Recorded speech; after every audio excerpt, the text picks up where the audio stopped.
Hey everybody out there in YouTube, you know who it is. It's me, the old school to the A to the B. Is that how the young kids today say it? I don't know. I don't know anything. I'm just an idiot. But no, hey, how's it going everybody? And do not adjust your sets. Today is Friday. As a matter of fact, it's Superman Spoiler Review Friday. Right here on AAD. Stick around.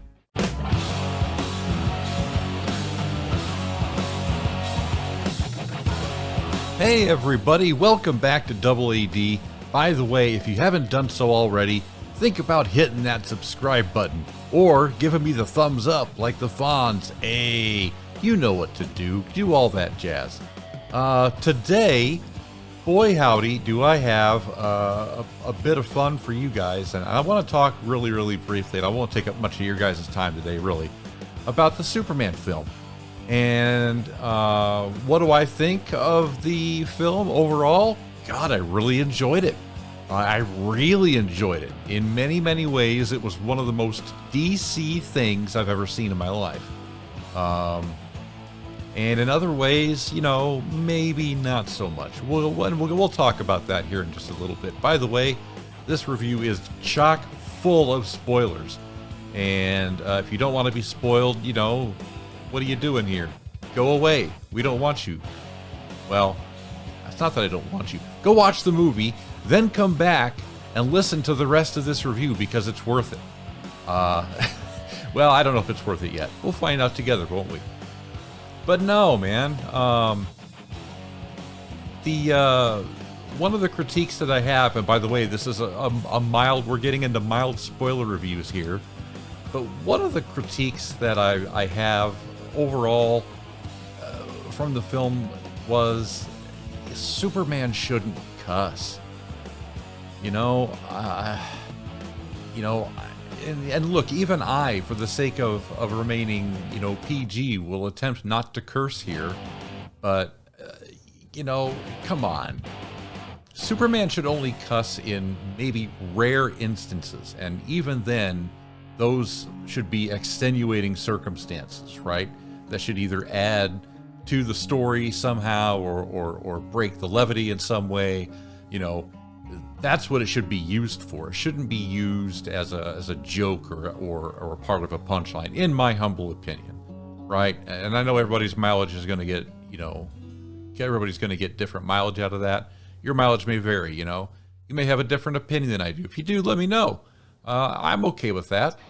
That's what this is, I think sometimes we forget how to talk, and, gosh, I just want to talk with you guys about the film. So, leave me your comments. If you think, for a minute that, the AB, you're so wrong, you should have seen it this way. You know what? For those of you who stuck around this far, I will, because I'm going to see it a second time here on Sunday. That's how much I enjoyed the film. So without further ado, let's get into some of the really big spoilers. By the way, what I meant to say earlier was that if you leave me comments in the comment section below and you tell me, A, B, you were wrong about XYZ, I'll have time to appreciate it on my second viewing when I see it again on Sunday. So, help color my perspective here a little bit. Maybe I don't see things right, or maybe I don't see things the right way. Who knows? Leave me a comment. Tell me what you think. At any rate, we're getting into spoiler territory here, so turn back now or forever hold your peace. Gone? Got it. Hey, for the rest of you cool people that are hanging out still here, God, what a fun movie. Right off the bat, like I said, I don't think Superman should curse. I don't. There were other things that kind of went along with that we'll get to, that we'll touch on maybe if I remember to get there. But I dug the way that it kind of started out, and from all the promos and the trailers and everything, I fully expected this to be the opening scene, the opening shot, right?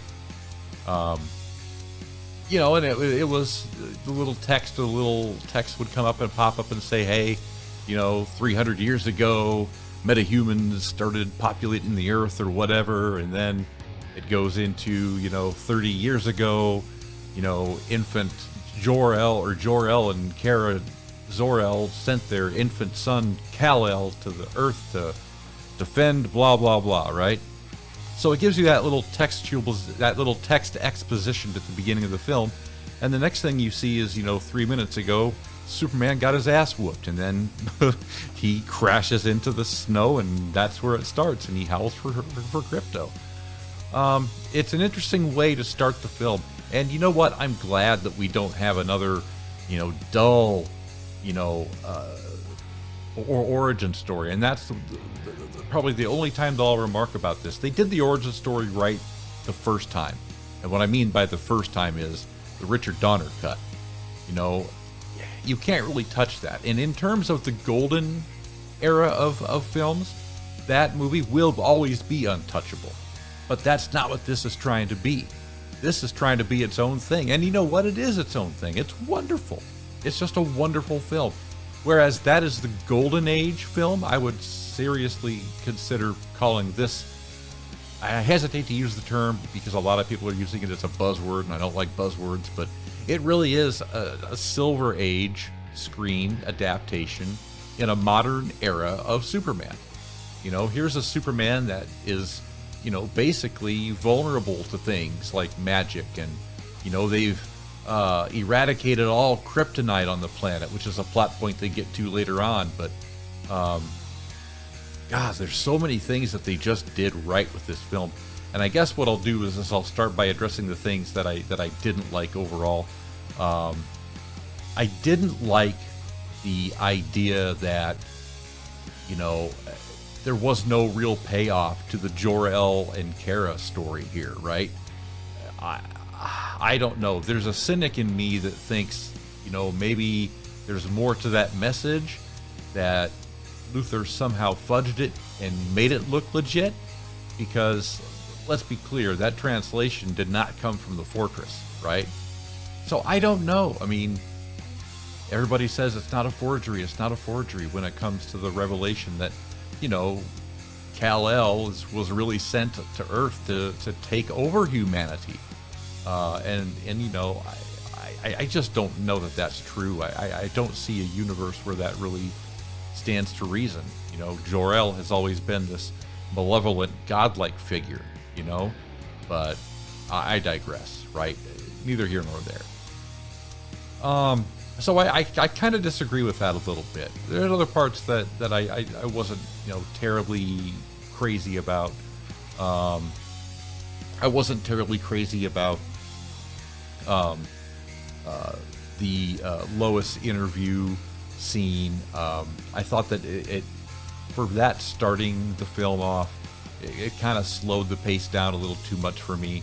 At first I thought, oh no, are we going to have another, talky Superman movie? But no, it wasn't like that. The action picked up right away, It never slacked off. I mean, and the only time that I ever felt it was slow, like I said, was during that Lois scene. So probably my least favorite of the whole movie. I think, and the reason I think I look back on it now is because during that interview scene, they say the same thing that they do at the movie later on, which is another critique of mine, but, we'll, shelve that conversation for a later time. But, I'm trying to think of anything else offhand that maybe I didn't enjoy just right off the cuff.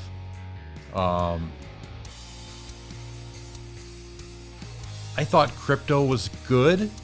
I liked his little element to the story. I liked that he was more of a B-tier sidekick than anything else, and that's what he should be, Gosh, one of the critiques that I had going into this, and before I get back to Krypto, now I just remembered what I was going to say. One of the critiques that I had was, no, I didn't remember what I was just going to say. Fuck, I'm an idiot. But no, let's go back to Krypto then. So, Krypto, being a B-tier, sidekick, I think really fits that. Now I know what I was going to say. James Gunn himself said that this was the most comic book movie he ever made, and one of my fears and one of my critiques, pre-critiques to this thing, one of the things that I had, pre-misconceptions about, was that this was going to be a funny movie or some kind of slapstick comedy, film. And while there were comedy aspects to it, it never felt like it was goofy or stupid, right? It never insulted my intelligence to any great degree. It just felt, not campy isn't the word, but it felt fun. That's the only way that I can really describe it. It felt fun, yeah, and gosh, what else can I say about it? Crypto was great for what he was. My complaint about Crypto was that he was going to be just more of a major player, and he wasn't. And I think he was used right. Again, my biggest complaint is that he was probably too much CGI. That was really kind of visible, and I understand there's limitations to what they could do with things like that, but hey, it is what it is. But yeah, that being said, going back to my first and original point, this film wasn't campy. I didn't find it to be that way. So my fears about this movie, my pre-misconceptions were actually wrong. What did I think about the Justice Gang? Boy, those were a merry band of misfits, weren't they? And I like the fact that we found out that they were funded by Maxwell Lord. And it was really cool to see them all hanging out at the Justice League, or the Hall of Justice, I believe is what it was called, yeah. But a nice little nod to the Super Friends cartoon of old. In fact, there were a lot of nods. There were nods to Smallville in here. There were nods to Superman the Animated Series in here. Like I said, this was definitely a very Silver Age movie set in a modern time. Probably the best part about this film for me was Lex Luthor. I mean, what a performance this kid delivered. He was exactly what he needed to be, and probably then some. At first you think to yourself, he's just a spoiled, ignorant prick, for lack of a better word, who's hell-bent on, proving that he's the greatest man on earth. And, it doesn't work out that way. So, he basically spends a lot of his time trying to take Superman down. In fact, that's the whole film. The whole film is basically just him sending on Superman on all these wild goose chases that ultimately are a distraction for his real goal, which is to take over specific land. It's not a real estate scam, though, kids. Let's deviate from that. But he definitely wants to be in some type of position of power. Whether he wanted to be king, quote unquote, or not, I don't know. Nobody knows what Luthor's ultimate intentions were there, except for Luthor, I suspect. But who knows? Again, maybe I misinterpreted this, or maybe I misread it. But leave me in the comments. Luthor was absolutely ruthless. It showed him as a clear and present threat that is not above taking a life to prove a point. And, that was probably the biggest gravity moment of the film right there, where the tone, kind of changed almost instantly like that. And, yeah, it was a really powerful moment. And of course you've got, Metamorpho that joins the fray, and he was pretty good. I liked Hawkgirl, although I got tired of her screeching.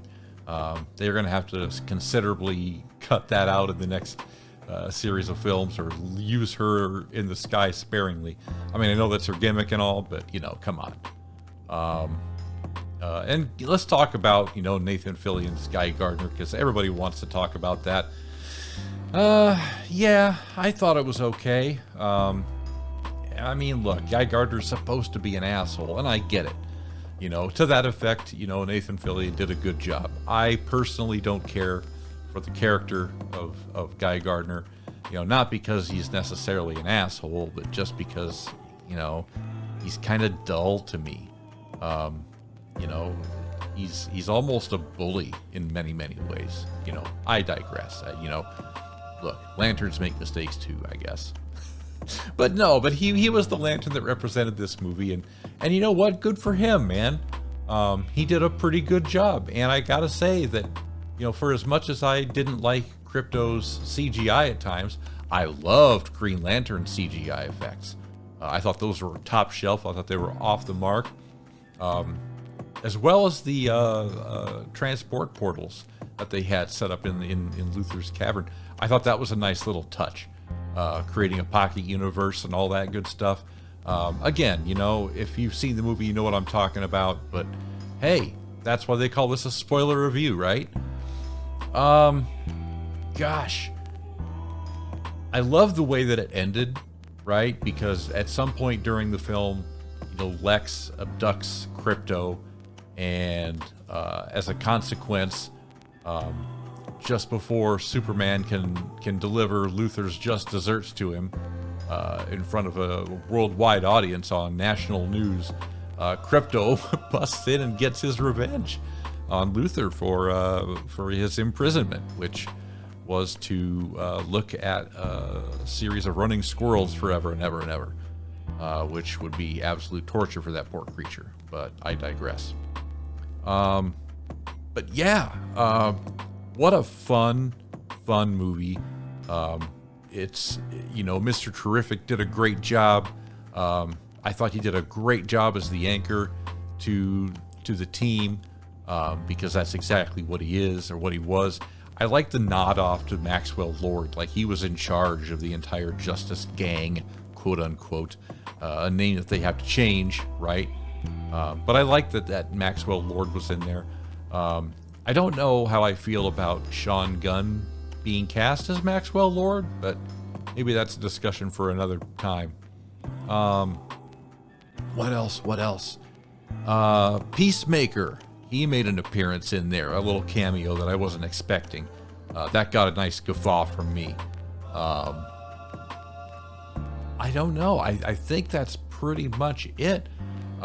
If I was gonna score this film anything, I'd want to give it. I couldn't give it an A plus or even an A, but I would give it an A minus. You know, like I said, I don't know if I like the Jor-El story stuff so much. I don't know how I feel about that. You know, hopefully there's more to it in future films. And I do know that this is part of a larger universe, and maybe that will be addressed later on too. One can only hope, and one can only perceive that be the case, right? Again, if I'm wrong, let me know in the comments, because I have no fucking idea what I'm talking about. I'm just a clown, right? Anyways, thank you guys so much for listening to me ramble on about Superman. I loved it. I'm going to go see it again on Sunday. And if you guys want to help color my perception of my next viewing, you know, let me know. I'd be happy to take on some points and kind of see it from a different perspective. So hit that like button. Make sure you subscribe to the channel so you can come back here, and maybe we'll talk about the aftermath. Maybe I'll talk about a second viewing, and we'll see what shakes loose. Until then, everybody, thank you very much. Stay safe out there, and have yourselves a great, fantastic weekend. Thanks, everybody.